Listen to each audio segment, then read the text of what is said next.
Yeah, so my name's Whess Harman. I'm from the Lake Babine Nation, which is also known as Carrier Wit'at. We are located up, if you know where Prince George is, if you drive 4.5 hours west and then an hour and a half north, that's where our reserve is. I've been living down in Vancouver for the last decade or so, more than the last decade. I graduated from Emily Carr almost exactly 10 years ago. And I've been working as an artist and as a curator at Grunt Gallery. So this talk, I wanted to go through, it was interesting doing this because I was looking at different pieces of work that I've done and then matching it up to the timelines of what I was working on at Grunt at the same time. And I'm just like, this is too much was happening. But there was just so much crossover in between the things that I was working on. And I think it's also worth saying, like, I am an artist curator. I don't have a curatorial background in the sense of I did not study it in university. I don't have a master's degree. I think after doing a post-secondary program, I just have a lot of questions about those types of things, and like what is legitimate and what's not. And I've been just very fortunate to have hands-on experience in curation in an institution that's been able to hold me.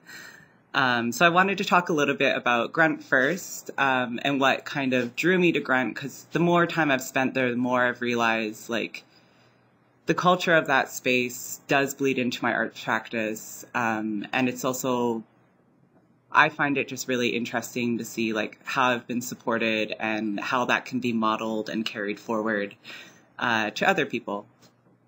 So I'll start showing pictures. Mind with like curation is like you end up doing a lot of weird tasks. Like there's a job description and then there's like 50 things that are not on the job description that you will end up doing at some point, which keeps it interesting at least. But so Grunt's been around for 40 years. We just launched our new archive site. So all of these slides are compliments of Dan Pon, our archivist, and Jessica Fletcher. But what I've always really known about Grunt was that they showed a lot of Indigenous artwork. And I started going to school here in 2010, graduated in 2014, did not make it through the doors of Grunt Gallery until 2017. I was very much one of those students who was like afraid to go to openings. I don't like doing networking. I've gotten a lot better. I've built a lot of those skills, but it took me a long time to get to Grunt. But it was always a place I wanted to go.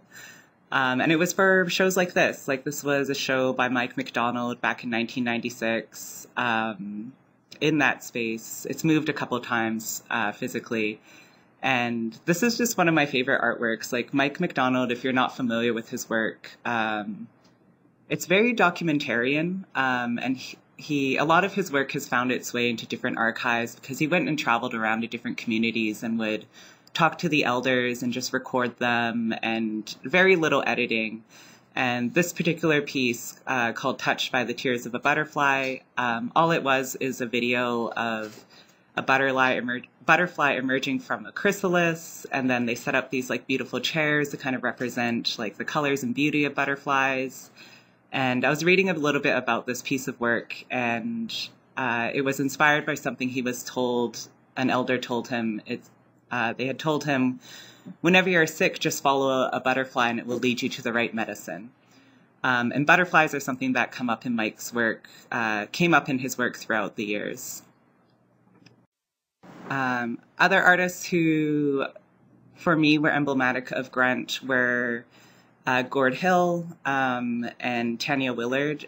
Tanya also came up through Grunt in a similar way that I did, as sort of on contracts and different projects, was the curator for a while. A lot of positions at Grunt shift around a lot. Our communications manager, our previous communications manager is actually now our director.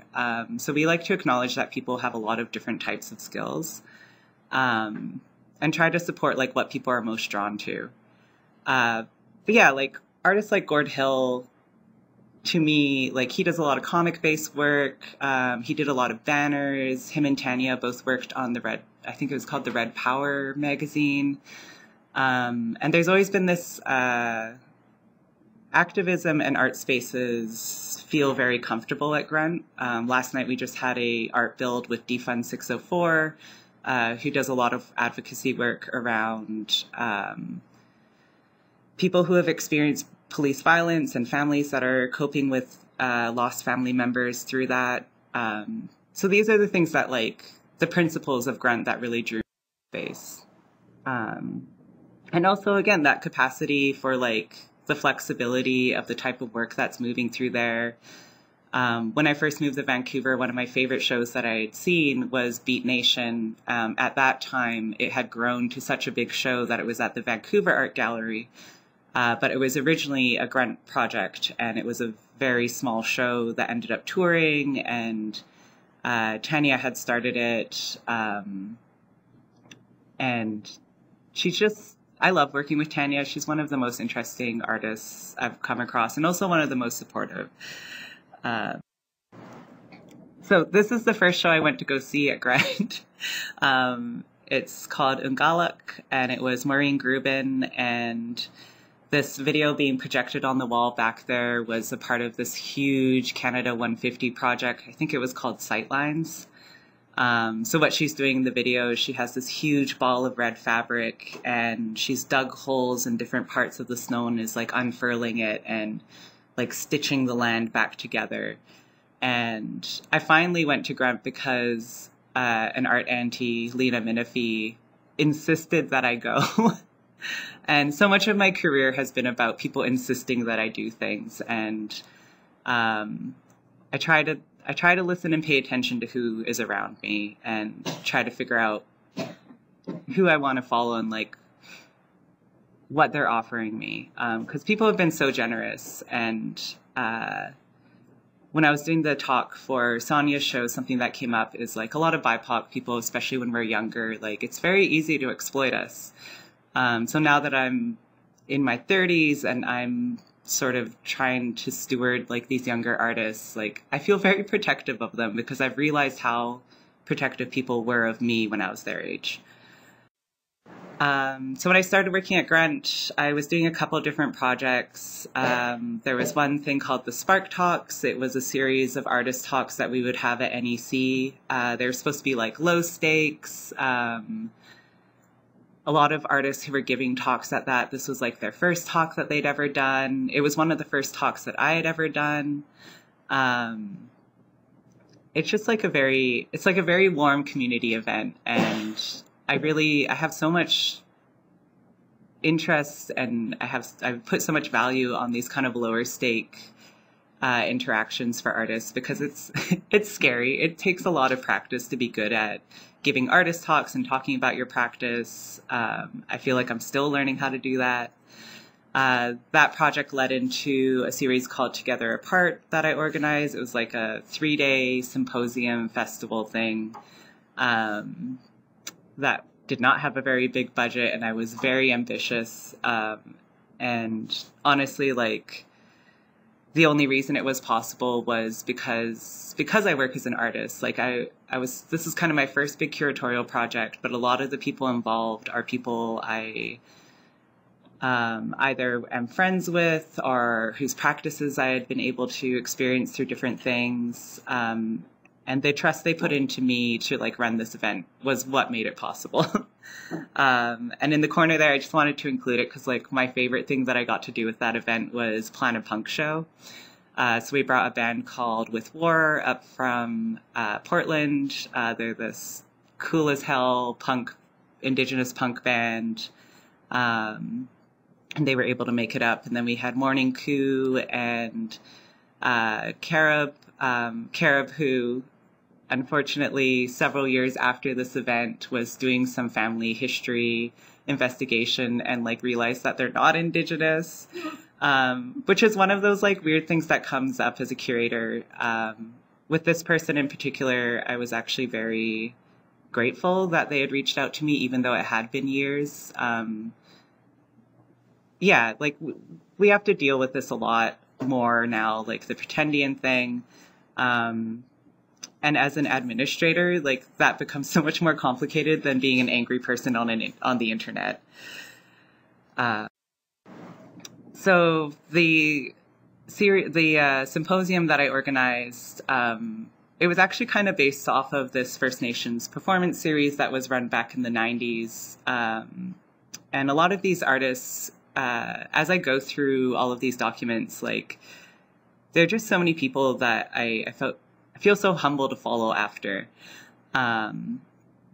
Because especially that work that was happening in the 90s with Indigenous art and so much of it happening at Grunt, specifically in the city, there's a very DIY feel to it. Like, you could tell things weren't very funded. It was a lot of like friends coming together and just showing each other their work. And then some of these people, honestly, to me, they're like legends now. Like Zachary Lomboy, who is still working and still making incredible work. Lee Miracle was often a part of this. Dana Claxton, Michelle Thrush, Evan Adams, Russell Wallace. Like, there's just so many people that I really admired and got to see.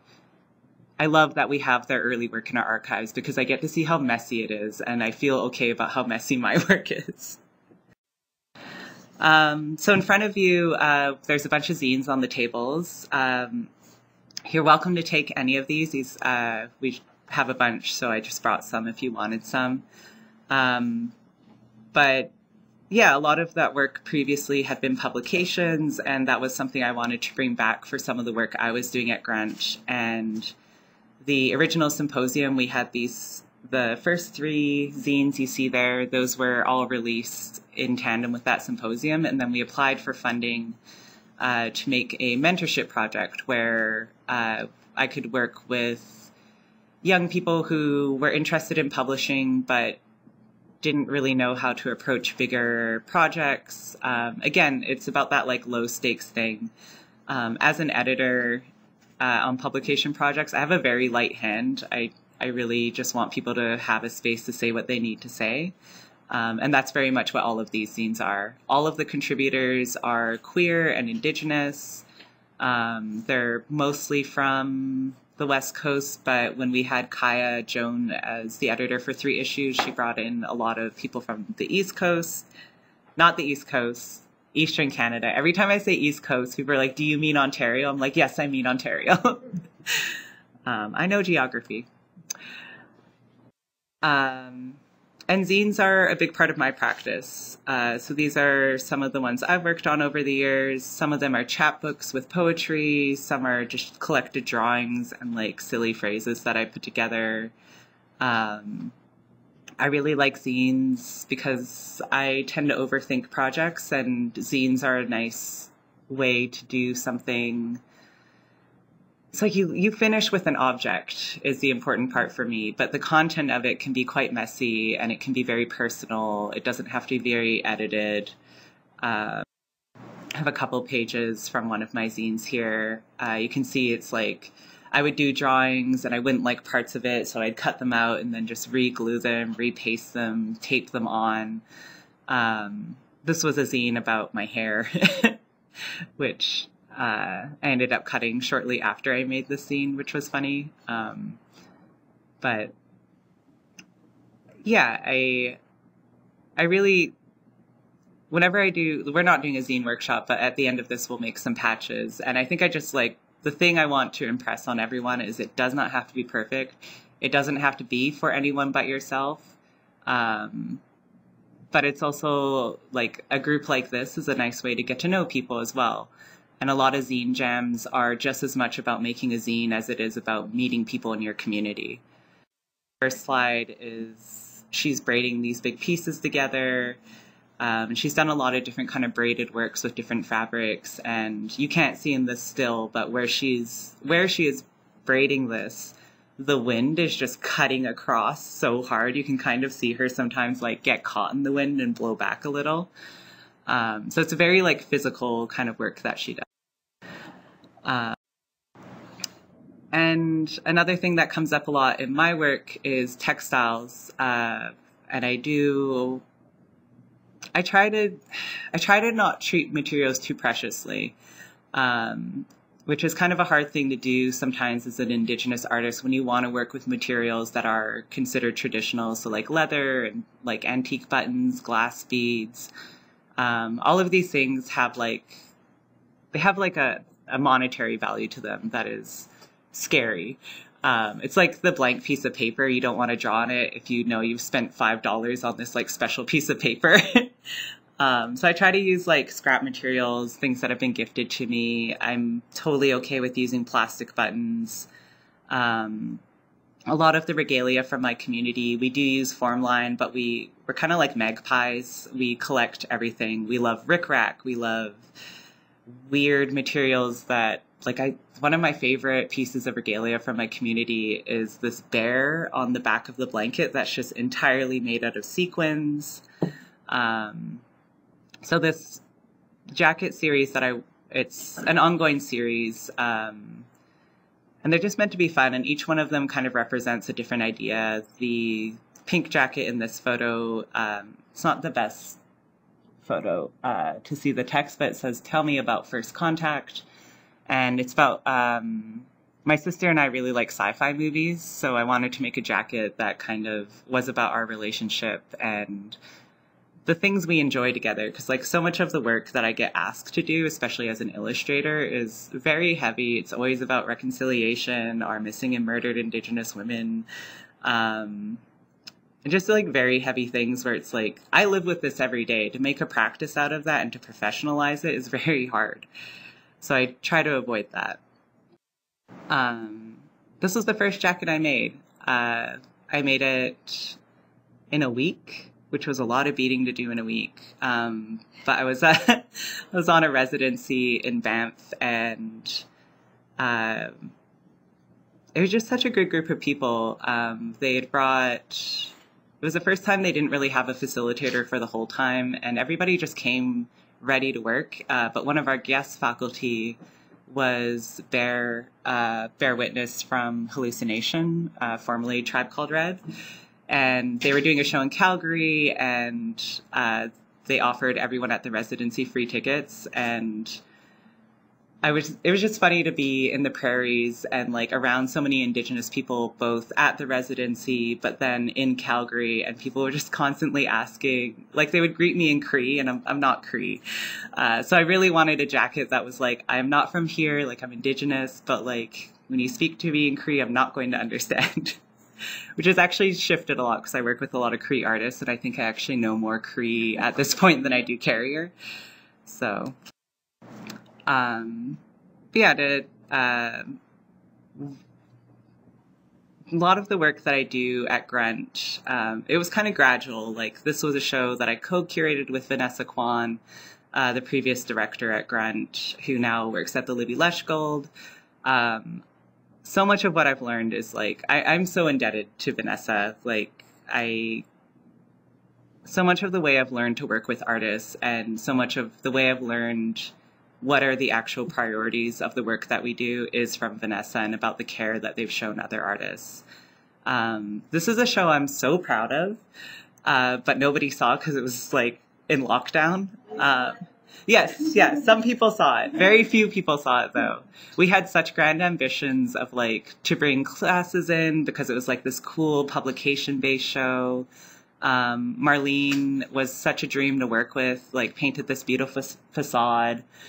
A lot of she was releasing this book, artist book about Hosung Hing printers, which shut down fairly recently, just before the pandemic. And they were the oldest Chinese printers in Vancouver that had like full typesets of, I think it was mostly Cantonese. But like, so when you're working with letterpress, you have to have a type case set kit.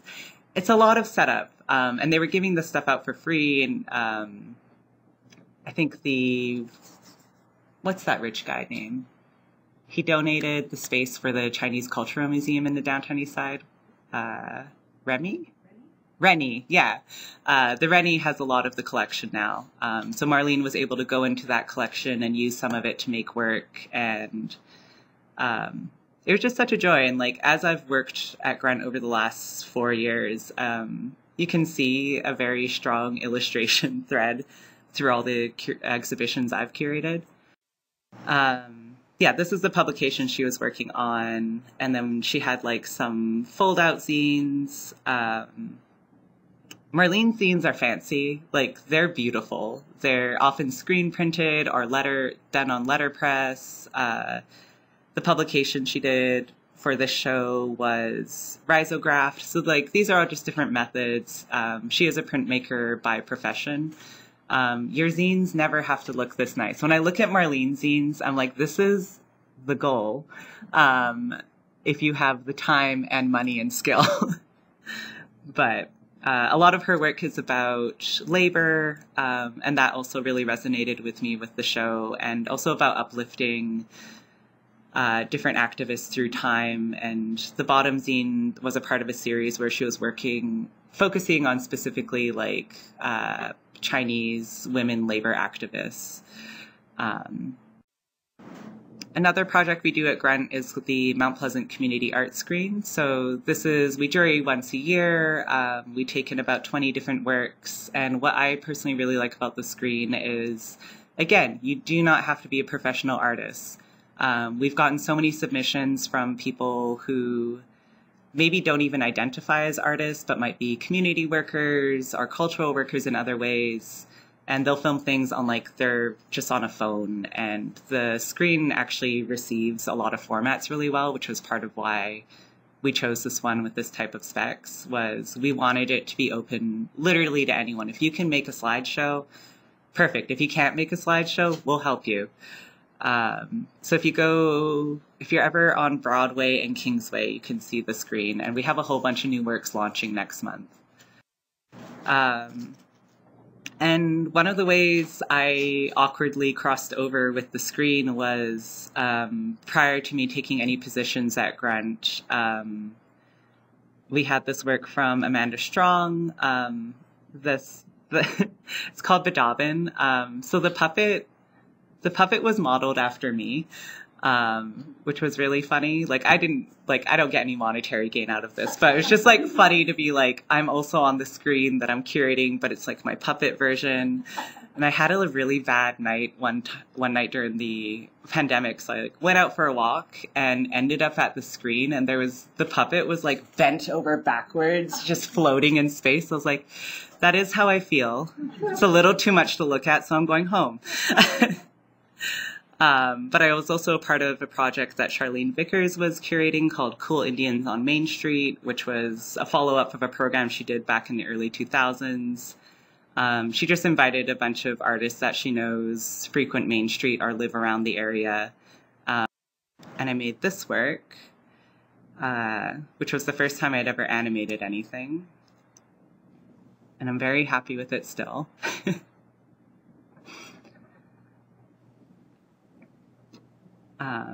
But yeah, during the pandemic, I think a lot of artists, I found myself trying different things that I hadn't done before. So I'd never done animation. It was grueling. I did everything by hand. I think it's about 30 frames that I ended up just looping because I ran out of time to do more. Turns out animation's really hard, is what I will say. But then I kind of did another project that was also video-based, but more of a performance. I was supposed to be part of an exhibition that was happening for Imaginative in Toronto, but it pretty much just got shut down by the pandemic. My original idea was to make a little house of my dream Indigenous punk house. But no one was going to be able to see it in person. So I ended up making this video work about, if you've ever played a dating simulator, or these kind of story-based video games, most of the parts won't be animated, but they'll have screens that you flip through.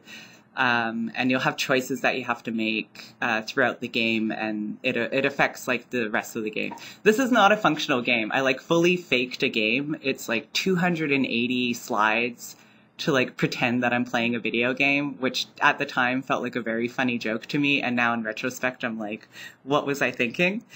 It was 2020. What was anyone thinking?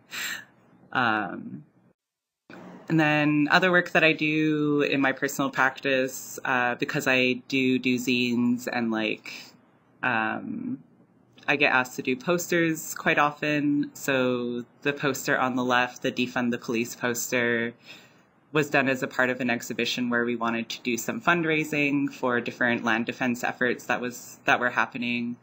I was very involved with the blockades at Clark and Hastings in 2020. I'm not Wet'suwet'en, but the Wet'suwet'en people are my nation's neighbors. So a lot of the people that were up at the camps there were people I knew, people that had raised me. So it was a very, very like deeply personal thing that was happening for me. And then the other poster there, that was for the sudden lockdown. But I don't know. I like making posters. I think they're fun and stressful. Everything's stressful. Art is hard. This is the fundraising poster was for this exhibition. The exhibition was called Land Back and was curated by Eli Hurdle, and it was at Open Space. It was Chandra Melting Tallow, Nicole Neidhart, Lacey Burning, and myself, and Mangisheg Palas Steckley. All people that I know. We had actually spent time a lot at these actions together, some of us, and this work was kind of my response to it. I do these like larger text-based works that sometimes are more poetic. I'll read this one to you, but a part of this work is, if you have the time and you're seeing it in a gallery or seeing it out in the wild, it is about having the work through it. And a big reason why I want people to work through my text works is I often feel as an Indigenous person that I have to do a lot of work to explain myself, and it gets tiring. So I kind of deliberately make work that is tiring sometimes for other people. But this one says, "Hear the wind howl, exhale into sovereign bodies born into remaining." The work is called Body is Vessel, Body is Blockade. And similar to the actions that are happening right now for Palestine, like there's a kind of like helplessness in it because we're so far away, and I'm always questioning, what am I doing? What is enough? And honestly, sometimes just standing in the way of something is enough. And that was a lot of what those blockades were. It's just about being a nuisance. It was about being in the way. It was about being seen. Unfortunately, what that also came with was hanging out with the police every day. And I ended up switching my whole life I was like fully on night shifts because I was staying out overnight at the blockade so that we could hold the space and not lose it. It was a tough time, and it was tough to make this work. And the colors in this, because the work kind of came out heavy, I wanted to choose colors that made me feel good. And these colors, they're meant to be kind of similar to a hummingbird, because they're also hummingbirds.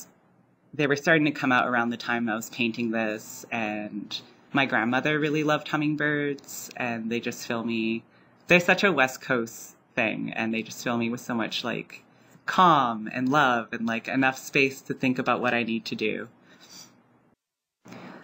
This was Nicole's work. I wanted to bring it in.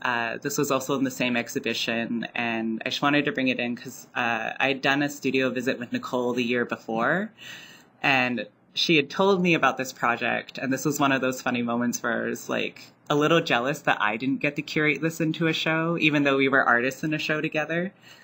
She made it's kind of meant to be like a spirit portal. It's made out of mylar, and she's cut out all the pieces into it, and you could enter it. And while we were installing the work, there was like a drone event happening, like drone music. And so I went to go stand in the portal while they were playing their drone music, and you could like not only feel the vibrations of the sound, but the mylar was like tremoring slightly, and it was such a beautiful experience. And yeah, I'm jealous that it wasn't me who curated it. That comes up a lot, I find. So this work you might be familiar with. This was done for the Vancouver Triennial. I really struggle with like the politics of land acknowledgements, partially because I get asked about them a lot. So I'd made this work kind of out of frustration, and it says, "No more than the names of the land. We are past the point of gratitude. It is time to commit to more than live, work, and play." The live, work, and play phrase was something that comes up a lot in land acknowledgements, and one that I actually prefer that I heard recently was live, work, and learn, because I'm pretty serious about where I am and what I'm doing. Like, I didn't just go hang out at a blockade for months on end for nothing. I'm not playing. Like, the idea of just playing on the territories, I'm like, we don't have time for that right now. Yeah, like, I just really want to always impress upon people, like, invest in each other, and like, we're all struggling, and the only way to make this through is actually to struggle together and fight together. So this work was outside the Vancouver Art Gallery. I had a really hard time talking about this work for a while, because the week it went up was also the announcement that that they had found all the grave sites of all the children, and it was so, that time was so devastating for me. And I think one thing that we don't talk about a lot in the arts is working in places that have the capacity to hold our grief, to hold our mental health, to hold the rage sometimes. Like Grunt, that event, like, I feel like I'm only just starting to recover from it, but like, those were our babies. Those were like, these were, to find this many children buried at a school was so devastating. And it felt like such a huge rupture for me as an artist, but also for like the Indigenous arts community as a whole. And I'm so grateful to Tamara Bell for like doing this, for doing the memorial underneath. And this was kind of the first time I felt like a piece of artwork had really gotten away from me. It wasn't meant to be associated with grief that heavy, basically. But I'm glad that the work was there and not just some advertisement. Yeah, it's rough. While that work went up, I was working on getting ready for this show. This is my first solo show that I had at Open Space, again curated by Eli Hurdle. These are a series of works I did. The banners in the back, there's actually 7 of them. We just couldn't get them all in the shot because they're so huge. But they're based off of the Seven Sister Mountains in the area that I grew up in. The text work on the bottom that wraps around the bottom there, that was to me kind of like the river, and the Seven Sisters were the mountains. And the way I was trying to set up the show was sort of like recreating my home. So these are a couple of close-ups. These blankets, like, they're completely wearable. They're not regalia, but they are, they could be worn at a potlatch or an event. But I wouldn't say they're like sacred the way regalia is. Like, they are artworks. And the one on the left is one that I got to do with my friend Cole. He did the back patch design there. Yeah, it's a part of potlatches is commissioning work from other people as well. So I was trying to treat this exhibition the way you would treat a potlatch, and that's by inviting people, that's commissioning them to make artwork. There's still a part of that project that I haven't finished, even though the show was 2 years ago. And again, the jackets came up. I made a new jacket for it. Once again, I was shirking my duties of making serious artwork, and I based this jacket off of my favorite Sailor Moon movie. There's a song in it called Moonlight Revenge, and it's about this like gay alien. Okay, not officially gay, but it's like a very queer-coded movie about this gay alien that comes back and is like very in love with Tuxedo Mask, but Tuxedo Mask is like, I'm sorry, I'm in love with Sailor Moon. But it all ends and concludes in a beautiful way, and there's these evil flowers, and this alien has been traveling the universe collecting the most beautiful flowers to bring back to Tuxedo Mask. So I started beating all of these like alien-inspired flowers. But yeah, and then the back piece, the text in that one says, the buried ashes of old rivers would still sing songs across the stars to bring you home. So I've continued making these blankets. I've sort of shifted away from the jackets, not because I am done with the jackets, I just needed a change of pace. This is a work that's been in a couple comic book inspired shows, and it's inspired by bad kids. I wasn't personally that bad of a kid, but that phrase, bad kids, is always something that sticks to me, not as a pejorative, like it's not an insult to me. If you're a bad kid, it just usually means you're like involved. And again, like this is a spot where like I've written about Cole's work, and being able to like be a curator and an artist means I get to show with my favorite artists. And whenever we have work in exhibitions like this, I'm like, it's like the artworks visiting each other. And that always makes me feel really happy. This is a show I'm really proud of that I got to curate. It's the first show that I felt like was a really big show for me to curate. And it was Cheyenne Rain-Legrand, who is now a very dear friend of mine. I think while we were working on this show, we were just starting to get to know each other. But now, yeah, it's funny. I find often like I'll work with an artist and we won't know each other very well, and they're so like caught up and worried about what they're making that there's not really a lot of room all the time to become friends with these artists. But then once the show is up and everything's fine and everybody relaxes, it's like, now we're best friends. We've struggled a lot together. And then just kind of like to kind of bring this talking to a close, as I was pulling images to show you of like Grunt's early works, I found this exhibition that was curated by Dana Warren back in 2004 when I was 14 years old. It's called Futuristic Regalia, and it's a show with Peter Morin and Sunny Asu. And Peter is so, so dear to me. I have so much respect for the way he approaches, especially writing. He's just so earnest, and I find his writing doesn't get caught up in the trappings of a lot of academic language. And my experiences with Peter is that he's someone who's really like, you feel and sense that he's following with his heart, and that's something I really try to do in my work as well.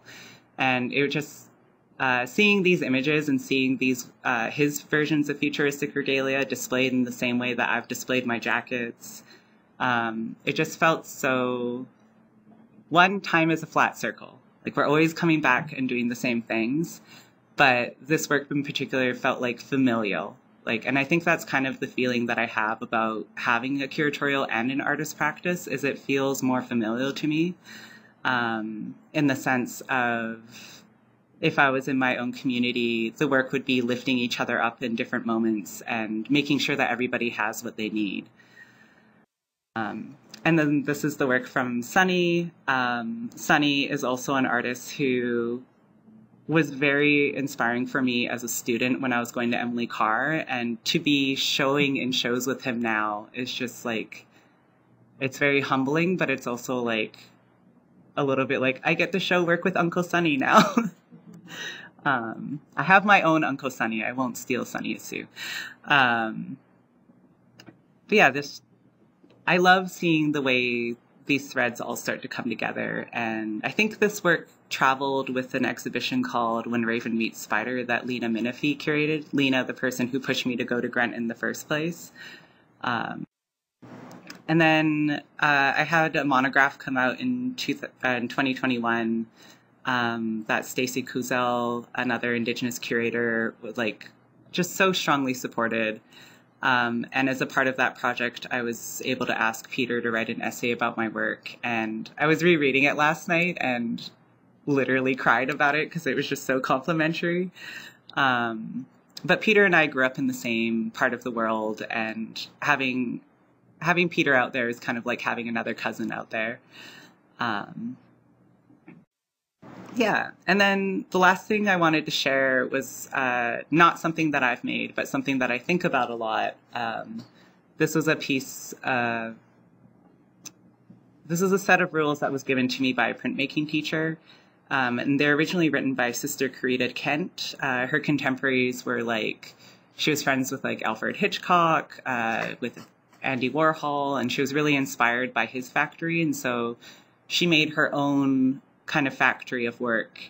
But hers was really focused on social activism. And these were the rules that she gave her students. I won't read them all out to you. I think we can all see this, I think. And the way I like to treat these rules is I'll pick different ones to focus on at different times. They're usually on my refrigerator. Lately, my favorite one has been the only rule is work. If you work, it will lead to something. It's the people that do all the work all the time who eventually catch on to things. Yeah, please do. And what I like about this rule is it's actually not, it doesn't say anything about finishing things. It doesn't say anything about you need to make X amount of work. It's just like, if you are working on it, you will find some kind of answer in what you're doing. And then the other one I really like, being happy is important, but the other one I really like is find a place you trust and then try trusting it for a while. And for me, that place was Grunt. And a part of why I've been able to trust it was I'm not the first Indigenous person to work there. I'm not even the first Indigenous trans person to work at Grunt. There's just finding those places where you can really relax into something is so important, and honestly so much more productive than getting wound up and worked up about trying to meet the expectations of whatever institution you're in. And I don't know, I'm incredibly privileged to be a messy person with mental health issues and like so much trauma, and just to be able to leave when I need to leave, be able to do the kind of work that feels most meaningful. When I was at the blockades, all my coworkers at Grunt were like my biggest supporters. They would bring food, they would bring supplies, they would come and stay for a while. They would make sure to tell me to go home and rest. And yeah, those I think are the special things if you can and have the privilege to look for in where you work. Yeah, back to frog face. And that's 42 minutes and 50 seconds exactly.